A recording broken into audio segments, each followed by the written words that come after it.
Hi, welcome to this video on geometrical isomerism. This is one of the two types of isomerism we're going to look at in this series. Now, geometrical isomerism is an interesting one. I'm going to show you two different compounds here. Like that. So these are quite similar. This is 1,2-dichloroethane. So we've got two carbons, each with a chlorine on, and this is 1,2-dichloroethene. Now the only difference really is the double bond and this carbon have each got an extra hydrogen on. We're going to look at the chlorine group on them. So in this structure, because the single bonds here, they can rotate, so any one of the single bonds can rotate, we can put the chlorine anywhere and it's exactly the same.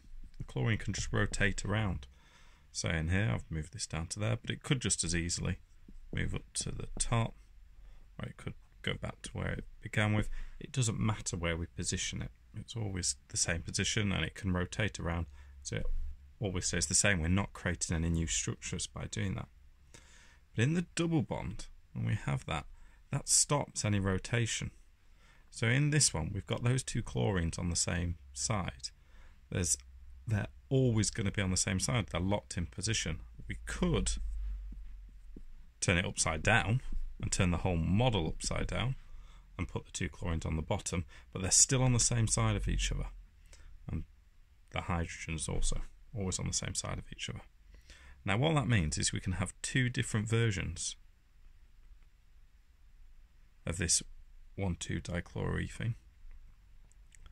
And that is, if we have a chlorine on one side and a chlorine on the other, and a hydrogen here and a hydrogen here, these are now completely, well, not completely different from each other, but they're different from each other.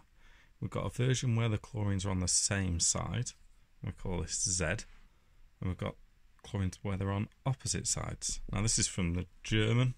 This is Zusammen, this is Entgegen, which means all opposites and the same side.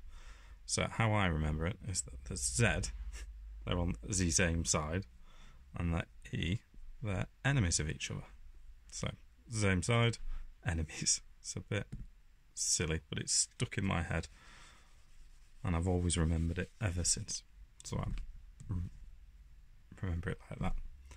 So this version, we call this 1,2-dichloroethane. We'd now put a Z in front of. And this version is exactly the same constituents. That's my spelling. Dichloro. It's now 1,2-dichloroethane, but this is E. And they're different from each other, and we can't rotate them around. If they were single bonds, we could. We just rotate this around if that was single bond. Because they're double, they're locked into position. So the two things to remember are, if they're functional groups on opposite sides, they're enemies, or E, and if they're on the same side, they're Z. So let's look at a couple of examples.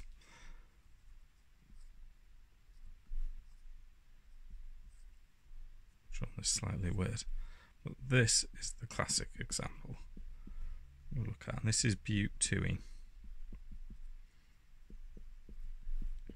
I've not really quite drawn the structure right.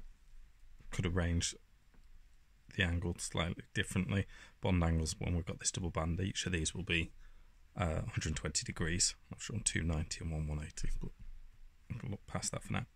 Here we can see the H's are both on the same side of this double bond. So this is Z butene. Now if you want a bit of a practice, if you've got a piece of paper, see if you can draw what E butene would look like now. If you pause the video and give it a go. I'll draw it slightly better this time, so I'm doing the correct bond angle now. So this time I have two CH3s, these two groups. I've drawn them as CH3 and CH3. They're above and below on opposite sides, and this two hydrogens are on opposite sides. So these are Entgegen, or enemies, each other, E butene. So Z-butene, same side, E-butene, opposite sides. When it comes to drawing skeletal structures of this, so traditionally, if you're drawing a double bond, you draw your chain, and I've drawn my hex, and let's say I'm drawing hex 2e, then you just put a double bond there. Now I've specifically drawn either E or Z. We can have a look at what that'd be. Essentially, what we've missed out on this is a hydrogen there and a hydrogen below there. That's what's missing from this bond. So what I've drawn here is E hextuene with them on opposite sides. Now to draw Z hextuene, we have to draw the double bond or the skeletal structure slightly differently than how we've been drawing it before. One more. Now the double bond goes in there. And so the H's are above and below. And that Z hex 2e. Z because they're on the same side. Hex because there's 6 carbons in the longest chain. 2 because the double bond comes after the second carbon. And ene because the functional group's a double bond. And that is geometrical isomerism. I'm just actually going to cover one quick example of where geometrical isomerism doesn't occur. In double bonds, it's not always present. One of the times it doesn't is if we have it on the first carbon. So I'll have a H above and a H below. And if it's on the first carbon and it's got 2 hydrogens attached. So in this case, we've got a hydrogen going above and a hydrogen going above. So we could call that Z. But we've also got a hydrogen going above and a hydrogen going below. So it could also be E. So it's Z or E. And in a way, it's both. So because we've got Z or E, they're the same thing once they've added together. It doesn't matter which way you turn this, you're always going to get Z or E. There's no difference between the two in this. This one does not need to be Z or E. And that's because on this carbon, we've got the same functional group either side. Or we've got the same hydrogen either side.